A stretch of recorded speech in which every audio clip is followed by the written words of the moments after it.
Alright guys, Jameson Alex here, bringing the next video from the Van Richten's Guide to Ravenloft series that we've been doing. Today we're going to be talking about dark gifts. So with these dark gifts you gain maybe a new power or ability, but at a cost. Some kind of detriment is attached to it. So there's a lot of interesting things on here. But before we jump into that, a couple things. First, we're doing a giveaway for the Van Richten's Guide to Ravenloft. All you gotta do to be in that on D&D Beyond is to like, comment, and subscribe to the channel on all the videos that you want on the Van Richten's Guide Ravenloft video. The more videos you comment and like while being subscribed, you get more entries into the giveaway. As well, we're doing at 10,000 subscribers a giveaway for the D&D Beyond Player Bundle. Yes. It's got a bunch of character options on there with 4 different books. And when we hit that 10,000 subs, it's going to be given away. Again, the same entryway. Subscribe to the channel, like and comment on our videos. You'll be entered more times, more videos you comment and like on. That's how math works and probability. Yes. Yes. So again, lots of cool options here with the dark gifts. And another cool thing that I want to bring up is a sponsor for today's video. Yay! We have Fnatic 5 Solutions. Using their downtime manager tool, the DM and party can create, run, and manage downtime activities between adventures like crafting items, brewing potions, training, and more. Make sure you check them out today. So lots of cool stuff with that from our sponsors. And it's always good to have a little extra something that you can do to help your campaign out, help your character out, and it's quick. Today's video, dark gifts. Yes. You have multiple ways you could gain these. Depending on how your DM wants to do it, it's up to them, but it's never free. Yes, there's always a cost. So, there's a total of 8 of these guys here in the book. We're going to try to go through them as quickly as possible to keep the video length not from being crazy long, but while covering the meat of what each gift offers. And again, as always, these are just examples. So if you're creative enough to come up with one on your own, by all means, put that sucker down there, because that would be a task. It would be very interesting to see what your crazy little minds can do. Because I know he's going to do one of his own. He's going to throw it at us at some point. It's going to be great. Not going to be great. Anyway, starting off with Echoing Soul. It gives 6 different options. You could roll on a table like with a lot of these for the kind of effect in terms of flavor goes, but as far as the actual mechanical effects, you gain proficiency in 2 skills of your choice. You can speak, read, and write 1 additional language of choice. But here is the negative side of things. Intrusive Echoes. Immediately after you make an attack roll, ability check, or saving throw, and roll that dreaded natural 1, your soul's memories emerge and overtake your perceptions and experiences. You might see people around you as someone other than who they are, or become disoriented by a double experience of the world around you. You roll on the intrusive table to determine what bad effects you happen. Once this effect occurs, it happens only once. You can't have it again if you finish a short or long rest. There are 6 different things on here, from being charmed for a minute, frightened for a minute, blinded until the end of your next turn, having your speed halved, you're incapacitated to the start of your next turn, or memory is 1 of triumph. There's actually one that has a positive outcome. You can re-roll an ability check, attack roll, or saving throw that you just made, but you must use a new roll. So there's a 1 in 6 chance you actually get a little bit of a kickback in your favor. Yes. But don't hope for that. Yeah. I wouldn't count on it. And then we have Gathered Whispers. You're haunted by spiritual beings. Again, it has a table on here for some flavor purposes. And the first ability is Spirit Whispers. You learn the message cantrip if you don't already know it. It requires no components to cast. When you cast it, the messages are delivered by one of your whispering spirits rather than you or your target's voice. The casting ability for this is Intelligence, Wisdom, or Charisma, chosen when you get the gift. You also get Sudden Cacophony. When you are hit by an attack roll, you can use your reaction to channel your haunted spirits, letting their voices howl through you. If the attacker isn't deafened, add your proficiency bonus to your AC against that attack, potentially causing it to miss. Once this trait is used, you can't use it again until you finish a long rest, if it causes the attack to miss. And then the effect with it as well, Voices from Beyond. Immediately after you make an attack roll, an ability check, or a saving throw and roll a 1 on the d20, the haunting voices grow too loud to ignore. Roll on the Voices from Beyond table to determine what the effect is. Once one of these effects happens, it can't manifest again until you finish a short or long rest. And this is a d4 table on here. The first one being you have disadvantage on your next attack roll, ability check, or saving throw. You're deafened for a minute for the second choice. Yeah, for the third choice, you are frightened of the creature closest to you other than yourself until the end of your next turn. If multiple creatures are closest, the DM chooses what you're frightened of. And lastly, the number 4 option, within the next 10 minutes, you can ask your spirits about the results of a specific course of action that you plan to take within the next 30 minutes. You can receive an omen as if you had cast the augury spell. The omen manifests as whisperings from your spirits, perceptible only to you. So, similar again, you have a chance to get some potentially positive thing, or just nothing happens. Yeah. So, definitely more on the pro side than on the con side. The next one already is my favorite of the 3, yes. I'm going to show bias early because of the fun little text that's in here. It's Living Shadow. The shadow you cast is animate and ever-present, even when lighting conditions would otherwise prevent it. And this is just fun. Your shadow occasionally moves out of sync with you. Sometimes it appears to be undertaking random but mundane tasks, while other times it acts out your darker impulses, threatening and even attacking other shadows. Yes. So I imagine, like, for the light side of things, it's like over there just like straightening the books on the shelf or like dusting off a table. Yeah. And then other times it just like, see it back there seething, he just like tries to strangle somebody else's shadow.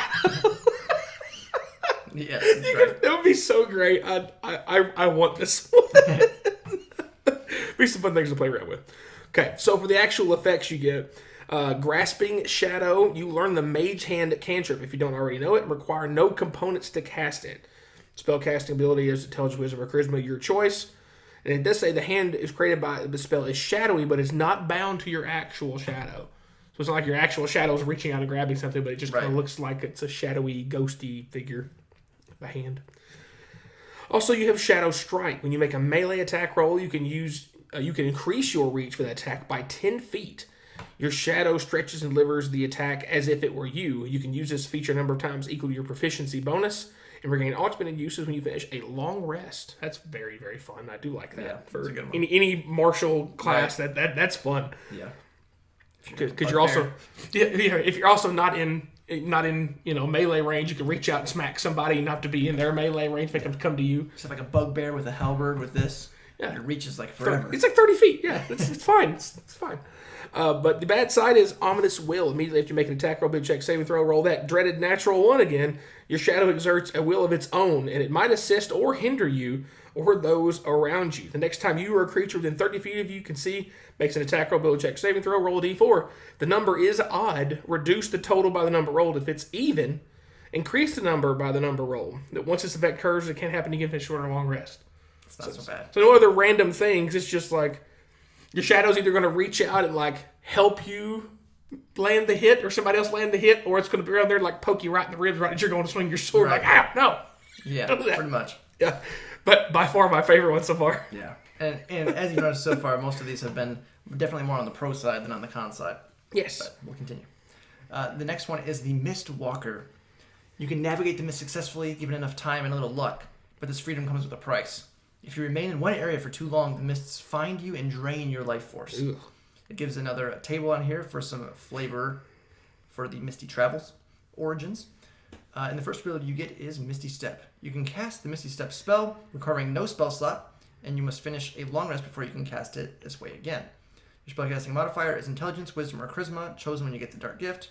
If you have spell slots of 2nd level or higher, you can cast this spell with them. So, not too bad. So if you're a caster, you can just basically have Misty Step for free. Yeah, pretty much. As far as a prepared spell or a learned spell, it's already there. Yes. Then you also get Mist Traveler. When you enter the mist's intent on reaching a specific domain, you are treated as if you possess a mist talisman keyed to that domain. To use this trait, you must know the name of the domain you have chosen as your destination, but you don't need to have previously visited the land. This trait doesn't allow you to bypass domain borders closed by a Dark Lord's will. So basically, if you're trying to go through the mists and you know where you're going, you should be able to get there, barring the Dark Lord isn't just blocking your entrance or outsiders. He's got like some hard border on there. Right. Yeah. And then lastly, we have Poisoned Roots. When you finish a long rest, the world around you in a 10-mile radius becomes a siphon that will eventually leach away your vitality. You can remain in the area safely for a number of weeks, equal to your Constitution modifier, minimum of 1 week.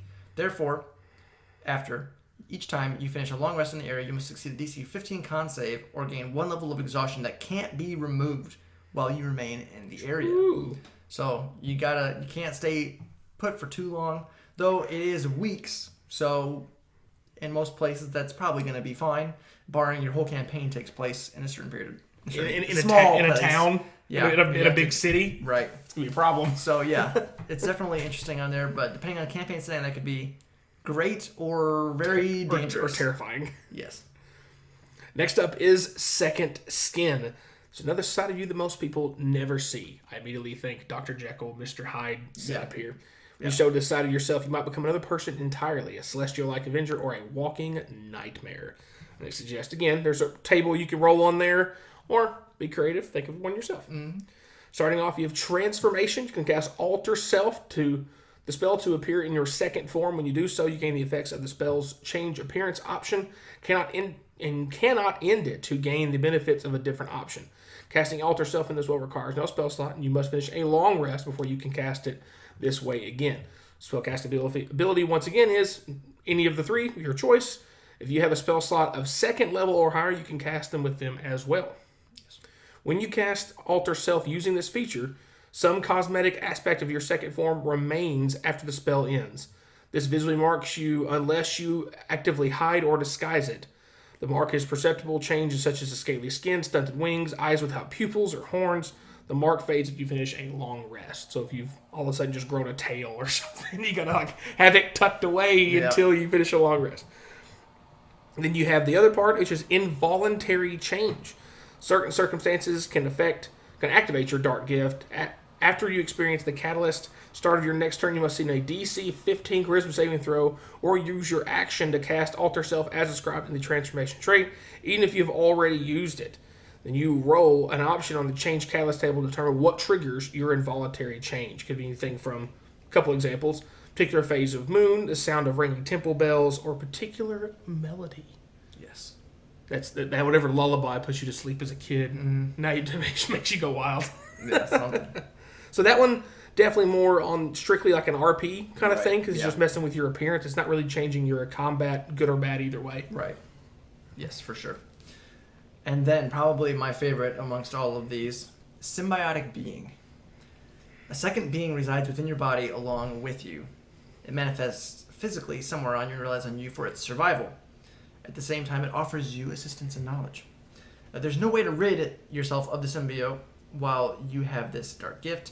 Even if you go to drastic lengths, such as severing body parts where the symbiote resides, it will reappear on your body in another location at the next midnight. So you can't just cut off an arm or something and have it go away and disappear on your other arm. I already know where he's going to go with the reference here, but keep going. For sure. Obvious. It's very obvious. Is it? The first ability is Entwined Existence. Your symbiote is a separate entity with its own physical form bound to yours. It isn't a separate creature and relies on you to survive. It has intelligence, wisdom, and charisma scores. The DM sets the symbiote's abilities or determines them randomly. The symbiote can see and hear using your senses. It speaks, reads, and understands 2 languages, one that you speak, as well as one appropriate to its nature. Choose one of the following skills: Arcana, Deception, or History, Intimidation, Insight, Investigation, Nature, Religion, Perception, or Persuasion. You gain proficiency, if you don't already have it, representing the counsel from the symbiote and its guidance. If you die, so does your symbiote. If you are subsequently returned to life, your symbiote revives as well.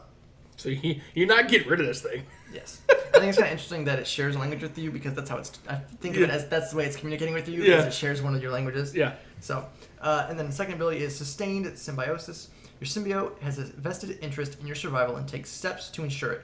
When you fail a saving throw, you can choose to have your symbiote expend one of your hit dice to roll it and add the number rolled to the saving throw, potentially turning the failure into a success. If it uses this feature on a death saving throw, you succeed on the save and regain 1 hit point regardless of the number rolled on the d20. That's kind of crazy. Once you succeed on a saving throw due to this trait, symbiote can't use it again until you finish a long rest. And then lastly, we have the Symbiotic Agenda. Your symbiote has an agenda that drives it and expects you to assist it in achieving those goals. How permissive or patient it is in resolving its agenda depends on its personality, working with your DM to determine the details of those, of course. If you have an opportunity to advance its agenda and don't act on it, the symbiote can try to force your hand. You must succeed on a charisma saving throw, which is a DC 12 plus the symbiote's charisma modifier, or be charmed by the symbiote for 1d12 hours. While charmed, you must try to follow the symbiote's commands. If you take damage that is not self-inflicted, you can repeat the saving throw, ending the effect on a success. I notice how they put not self-inflicted.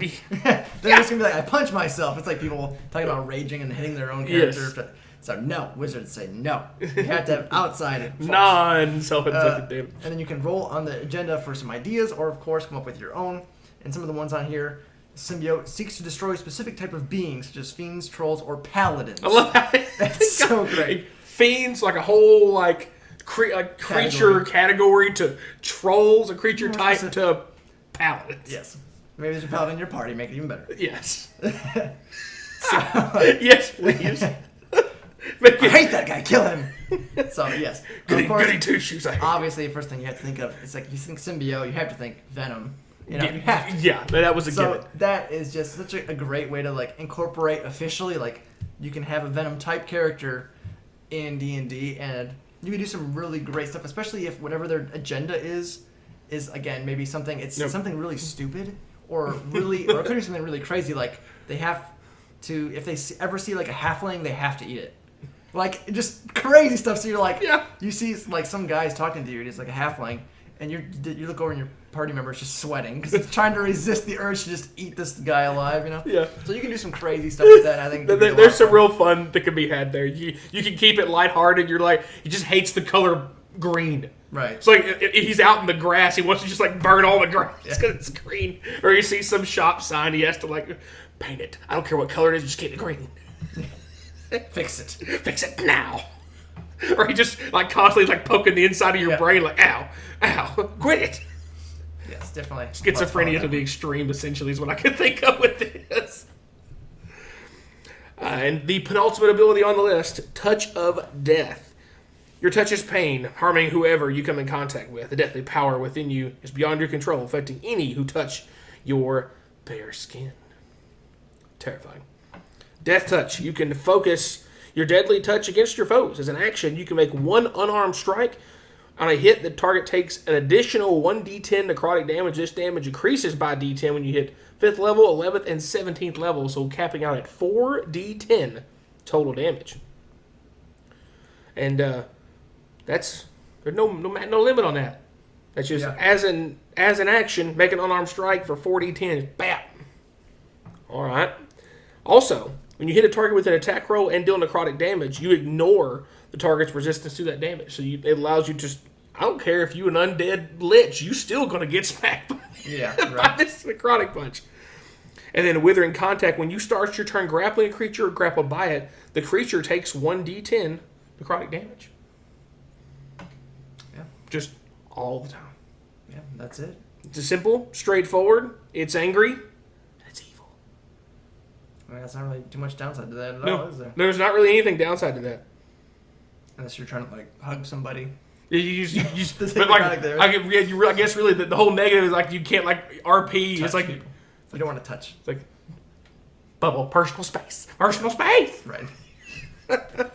You're claustrophobic to the extreme. Like no. Get back. Lastly, we have the Watchers. Something is always watching you and draws ethereal spirits that take the form of a creature made of shadow stuff, usually in the shape of tiny beasts that follow you and gather in your general vicinity. Then has, of course, a table here for different variations of Watchers. So a bunch of those on there. And you get 2 abilities with this one as well. Borrowed Eyes. As an action, you can influence the presence guiding this Watchers for 1 hour. For the duration, you gain advantage on intelligence investigation and wisdom perception checks, and you can't be blinded. Once you use this feature, you can't use it again until you finish a long rest. And then second, you get Dread Presence. You have disadvantage on Charisma Deception and Charisma Performance and Charisma Persuasion checks that made against creatures that can see the Watchers, and you have disadvantage on saving throws made against the Scrying spell. You can temporarily disperse or hide the Watchers with some effort. With 1 minute of work and a successful DC 15 Charisma Animal Handling check, you can suppress your Borrowed Eyes and Dread Presence for 1 hour. Once you successfully suppress the creatures, you can't do it again until you finish a long rest. So you just have these things around you all the time, good or bad. So there could be some consequences to having these creatures follow you around, especially if they're more on the creepy side. Mm-hmm. People might not want to interact with you if you have scorpions or serpents or spiders just swarming you all the time. Vultures. Yeah. They're like buzzards just taking around. Right. Unless they're the Beatles vultures from Jungle Book. That'd probably be pretty cool. Yes.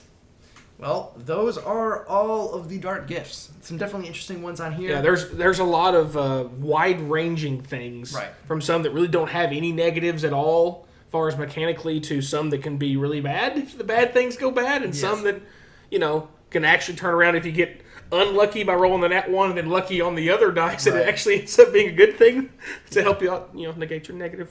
Yeah, for the most part, they lean more on the positives, just with a small little setback. Yeah. But definitely very interesting, can add a lot of flavor to your campaigns. I really do like these as a mechanic because if you guys have been followers of our channel at all, one of the things I do often stress when new content is being put into not only D&D but other games like this in general, that does the new content feel unique? Right. Because otherwise, if like you're just forcing content, it doesn't feel fresh. It's like, why is it here? There's got to be a reason why it's here for continuity, for story, for depth.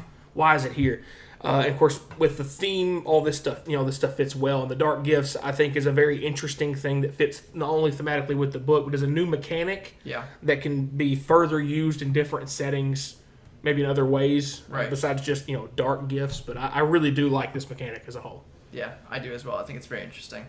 But guys, we'll keep it as short as we can on here. That's going to be all for today. If you enjoyed the video, please remember to like, subscribe, hit the bell notifications so our new videos are coming out. Make sure you check out our sponsors again. We have Fanatic 5 Solutions and their Downtime Manager tool. Really cool to be able to interact with your party and D&D story outside of just your tabletop sessions. So make sure to check it out.